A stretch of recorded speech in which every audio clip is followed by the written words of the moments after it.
All right, welcome back. Up next, I'm looking forward to talking to Ruddy Wang. Ruddy is, as I mentioned before, is with Cape.io. They're working on privacy-centric devices, and the reason why the way that Ruddy and I met is that they had gotten a lot of requests from people that were going through some difficult situations, either abuse or some form of tech-facilitated abuse, stalking, and more, and they were reaching out for help. And so that's how Ruddy and I started talking, and that was the genesis for this talk. He's the head of growth at CAPE, former U.S. diplomat in Africa, Latin America, and Asia, former public policy manager at Facebook, and launched a gender-based violence prevention program for Uber and Facebook. And those are two super important platforms to have a gender-based violence prevention program for. So Ruddy, excited about your talk. Thanks for joining us. All right, thanks. Good to see everyone here today. Thanks for the intro, Chris. Yeah, basically what happened was, CAPE is a privacy-first mobile carrier. So think of like AT&T or T-Mobile, but with an emphasis on privacy. And so we started getting some emails from folks who are survivors. One of them had even mentioned Safe Escape before. So that's when I looked up Safe Escape, saw that Chris is actually in kind of like the DC metro area, and saw that the mission is super aligned. And from our side, we thought, wow, we do not know a lot about this area, and we need some experts to kind of educate us on this and partner with. So that's how we ended up getting introduced. So again, in terms of CAPE is a privacy-first mobile carrier, and that means we focus a lot on the cellular network side. And so I'm just giving a kind of qualifier, which is that I can't speak to a lot of the areas of maybe cellular privacy and security, like for example, stalkerware and things like that. I can speak very much more specifically to things that are vulnerabilities on the telecom side and on the network side. And for that, I'll go ahead and start sharing my screen.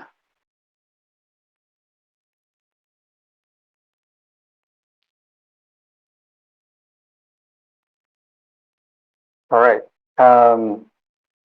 So there's basically, when we think about it, the vulnerabilities that I think are relevant to this group is that mobile phones give a lot of access to things that give you a lot of like knowledge and control. So it gives you access to somebody's relationships. They can potentially give you access to people's bank accounts, their social media accounts. It can give you access to people's location. Of course, via location, you are able to learn a lot more about them. And then it also, the most obvious one is, if someone can access your phone, they can also access your communication. So your phone calls, your texts, etc. So those are the kind of the four main areas where that I want to cover, and just talk a little bit about those vulnerabilities and how it's possible to mitigate those vulnerabilities. And definitely feel free to put questions in the Q&A throughout. I'm happy to just like jump in there and answer any questions. Before getting to that topic. So the first fundamental thing to start with is just that telco security is very weak. So this is a timeline of just the past like year or year and a half or so of major telco breaches by the kind of big names that you've already seen, and it involves like literally hundreds of millions of people. A huge proportion of the U.S. population is probably covered by some sort of telco breach or the other. And the historical reason for this is basically that telco was built with interoperability in mind, and so it's an inherently trusting environment. So each system will tend to trust the other, and that's why it's so easy to, you could be anywhere in the world. You could be, hiking in the mountains, and a lot of times you can still make a call from, let's say, Pennsylvania all the way to Bangladesh, and it's because of this whole globally interoperable system. But because the focus has always been on interoperability, it meant that there's a lot of vulnerabilities in terms of security and privacy. So because it's an inherently trusting system, each system trusts the other. If you're able to compromise a telco system, and that's very easy to do just because there's so much legacy technology there, so the attack surface is very broad, and there's weak points all along it.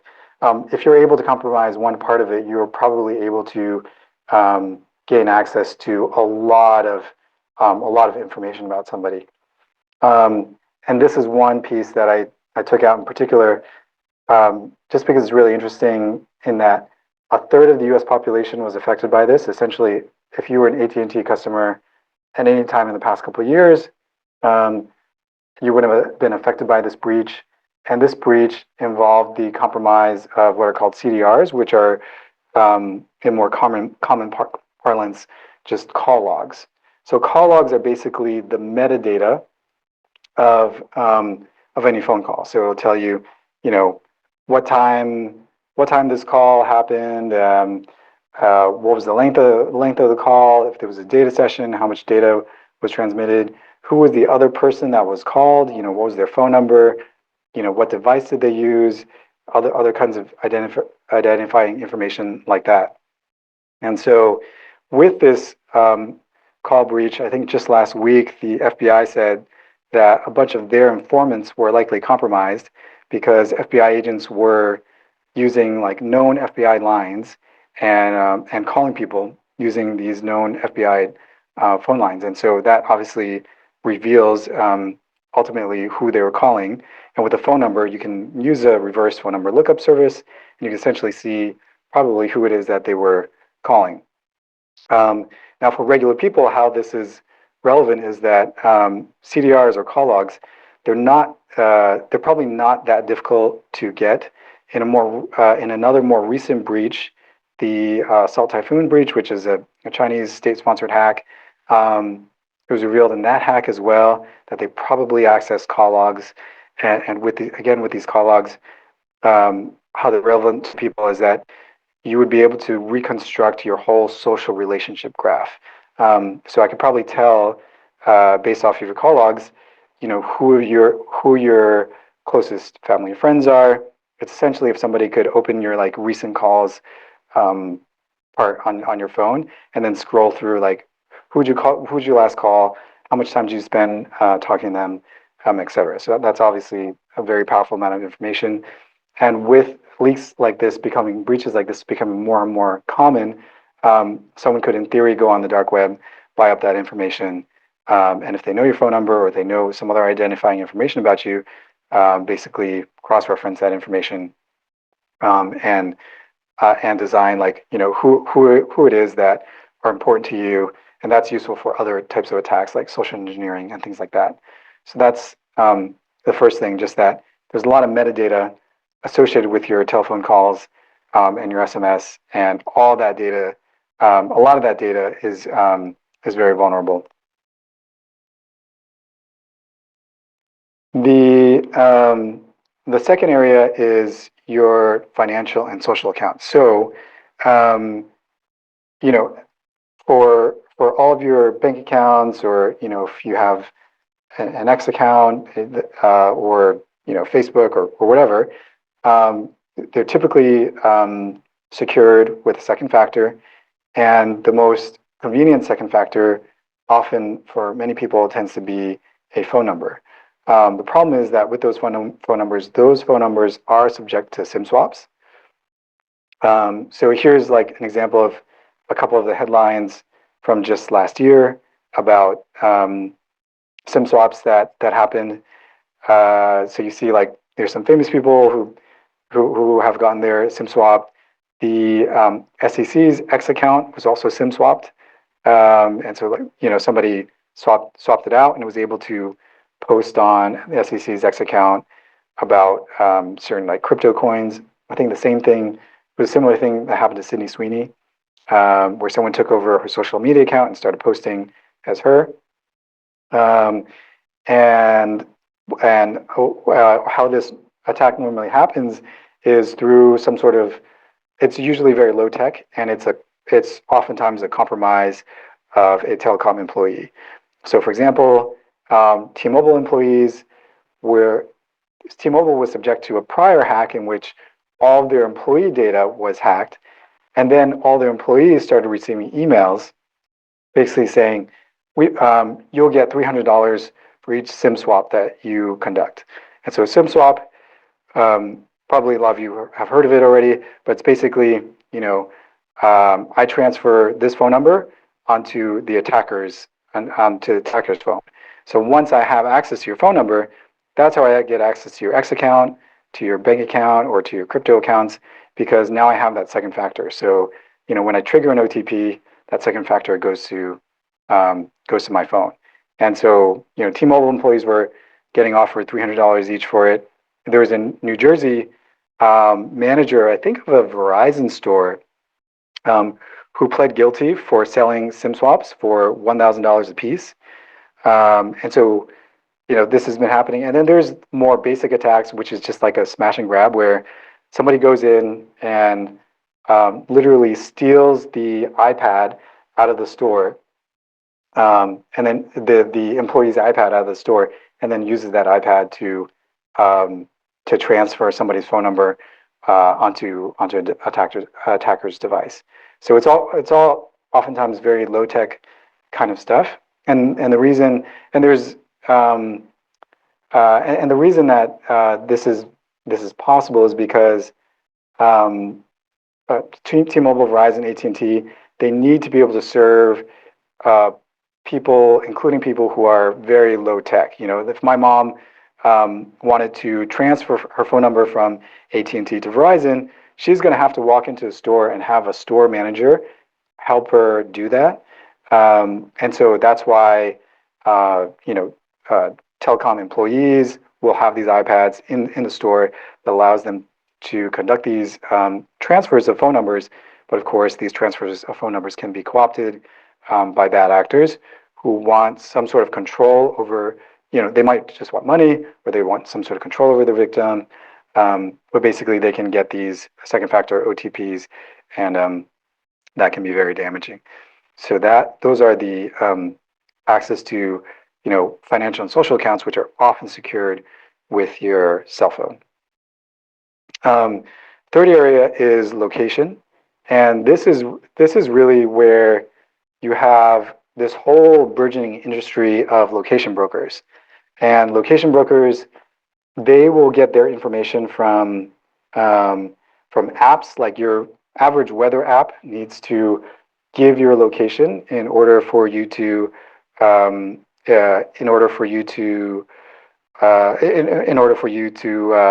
get the app for your particular city.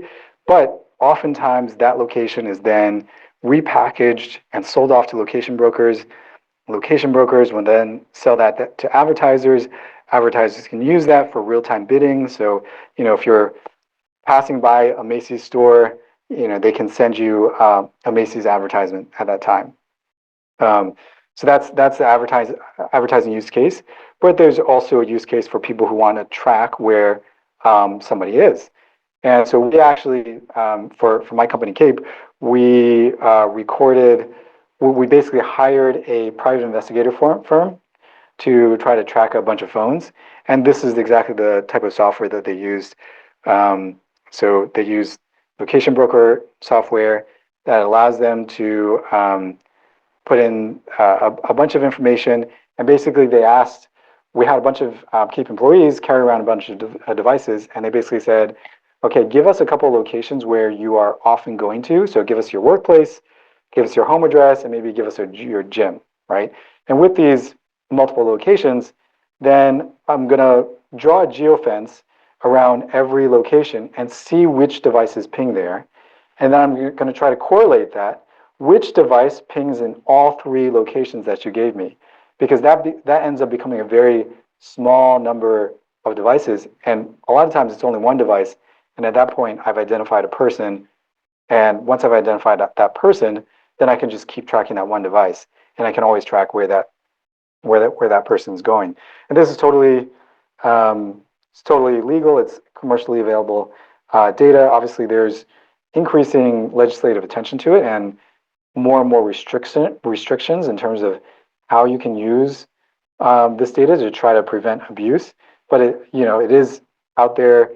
It's available. It can be abused, and there are some mitigations for it, but there are also ways around it. And so, some examples of abuse.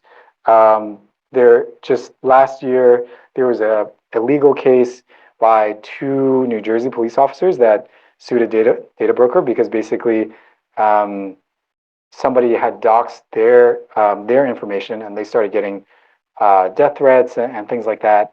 And as they investigated, it turns out that there was a Macy's app that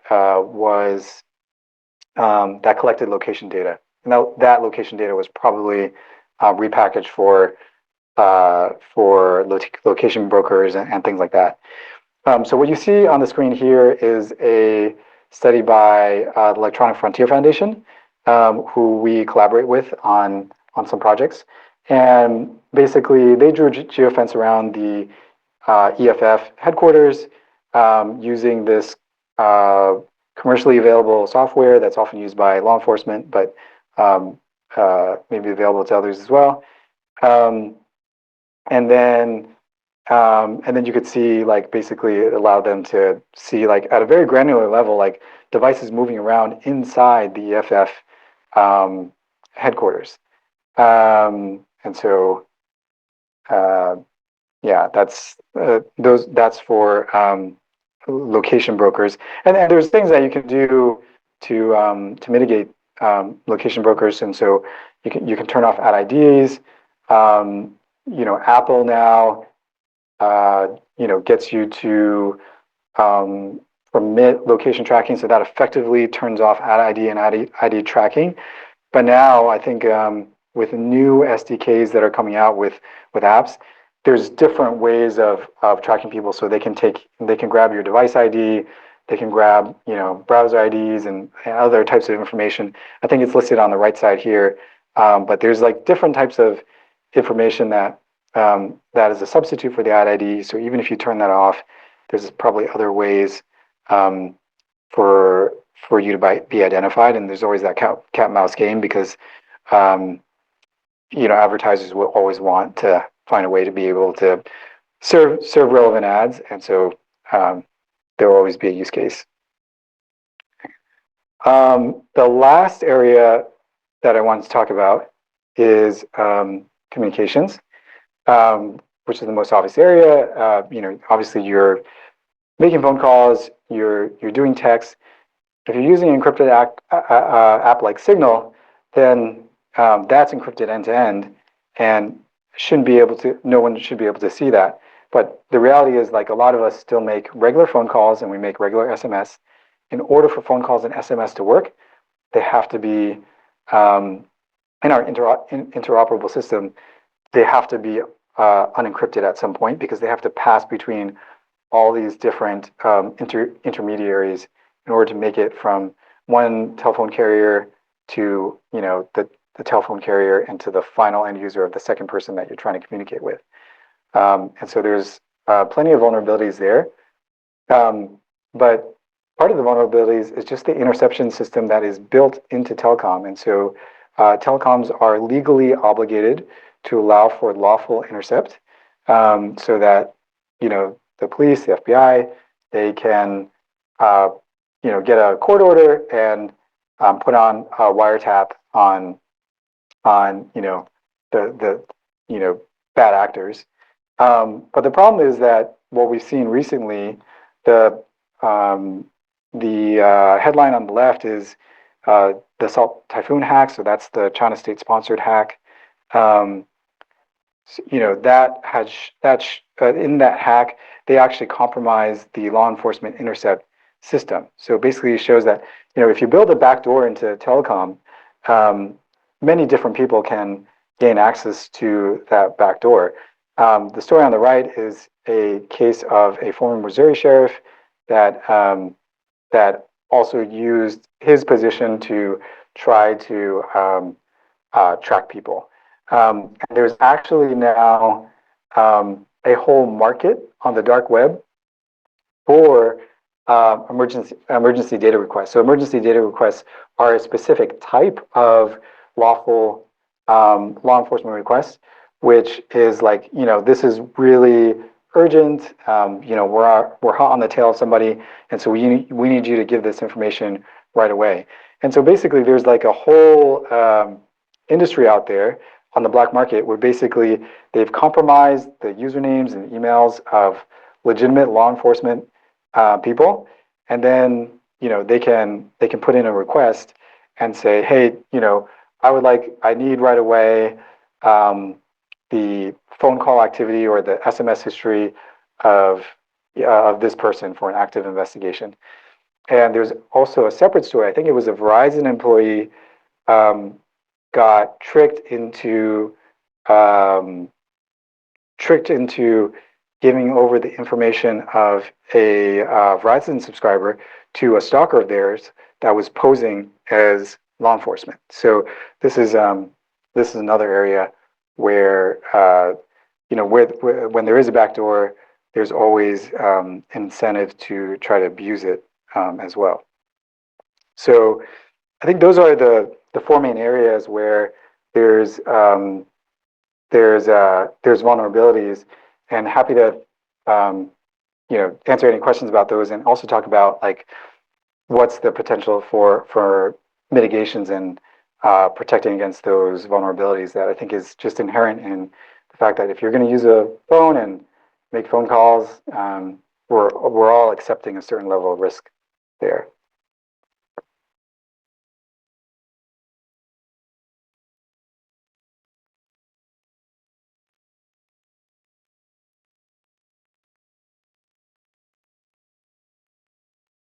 Feel free to put any questions or anything like that into the overall chat. Yeah, I see a few comments from Tony on geofenced ads. Yeah, and it's a super. I think I saw a story of like McDonald's doing it somewhere. If you pass by like fast food places, they were all geofenced, and you'd see like a McDonald's ad. So there's a big use case for that, and even for law enforcement, the way to get around requirements for search and seizure is that because this information is commercially available, as long as you buy that information, you don't need to get a warrant to get that information. All right. If I had to give one piece of advice to our non-technical family, like our parents on mobile security, to give, what would it be to give them? I think maybe one thing is just don't use your phone as your second factor for authentication for banks and social media and things like that. Just because SMS itself is not encrypted. When you get an OTP to SMS, that's not encrypted, and you are vulnerable to SIM swaps. And so, if you use something else like an authenticator app or something like that instead of a phone number, you take away that specific attack surface.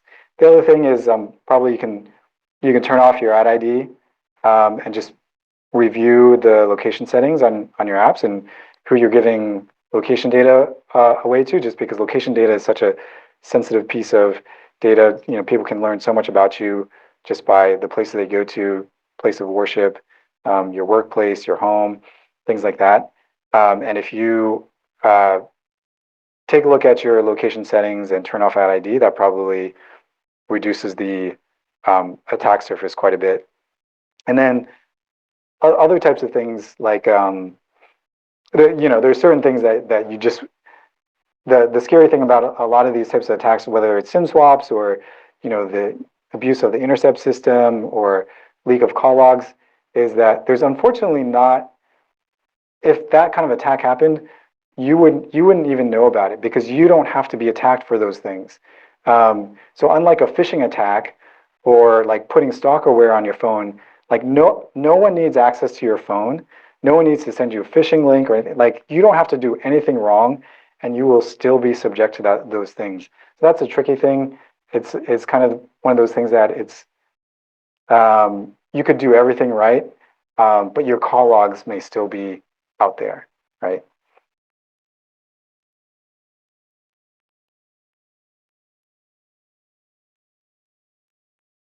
And you could also, you could also use like encrypted messaging apps. I think that's the other piece of advice, um, because there's a lot less metadata that's available there. So, for example, like the amount of metadata that Signal has on you is, I think, just your like sign up date and something else.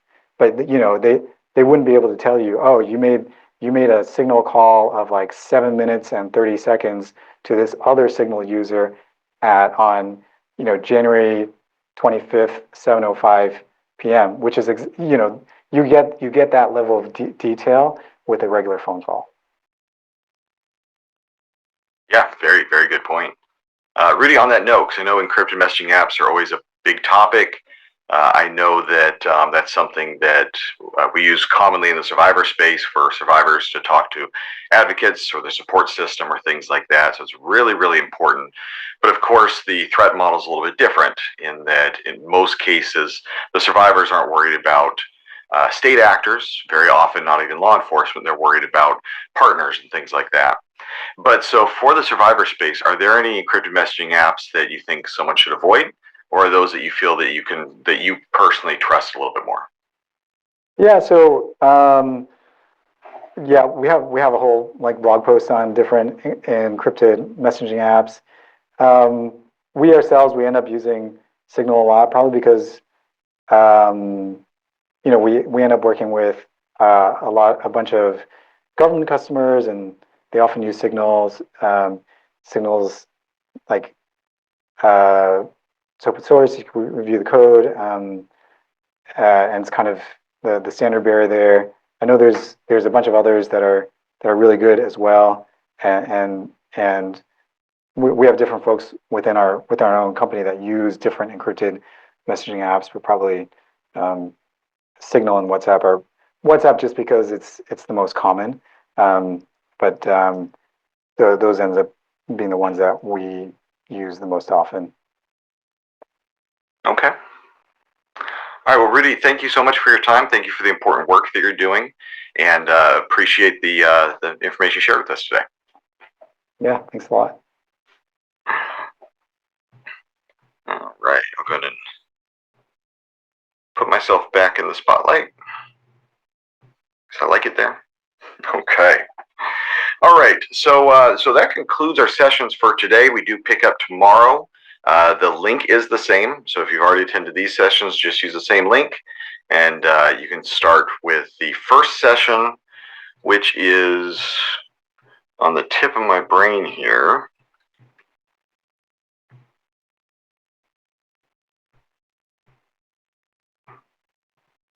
Which is with Julie Beck. I'm actually very excited about hearing what Julie has to say. Survivor to Hunter, an overcomer's story of surviving domestic violence and cult control. That starts at 10:30. We kick off at 10. That's when we start letting folks in. So as Tony had mentioned, we're going to go and stay on the line for a little bit. If anyone has any questions for Operation Safe Escape, so in terms of technology, in terms of the protection space, in terms of advocacy, or whatever it might be, we'll go and sit here and answer any questions we can. Also very interested in finding out what we can do for you. So particularly the advocacy space, social workers, shelters, safe houses, things like that. We're always looking for ways that we can support you better, meaning that what can we build, what can we train, what can we put together. So we are going to pause here. Everyone can drop off as they see fit if they don't have anything to talk about, or if they'd like to stay on and ask those questions, we'll be here for a bit. For everyone else, thank you for your time.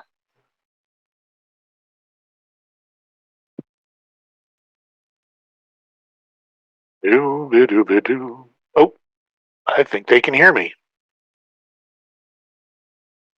Fortunately for all of us, we can.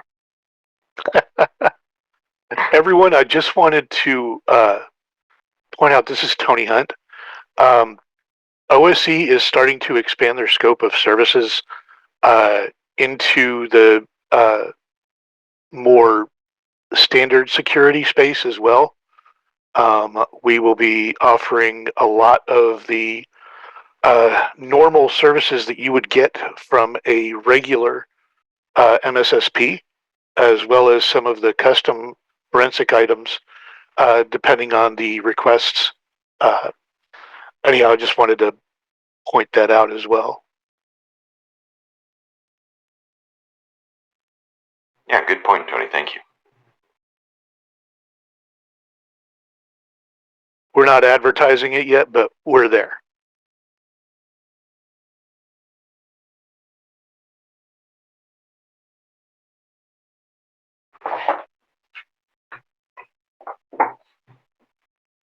Okay, well, if no one has any additions, we're going to go ahead and leave you with the same email address that would work for this. There's info@protectcon.org. There's also questions@protectcon.org. If you have any questions about us or what we do, the info@protectcon.org would be a great way to reach us. If you have any questions for any of the presenters or anything that we discussed today, questions@protectcon.org. You can also visit us on our main site at safeescape.org. For everyone else, we will see you tomorrow.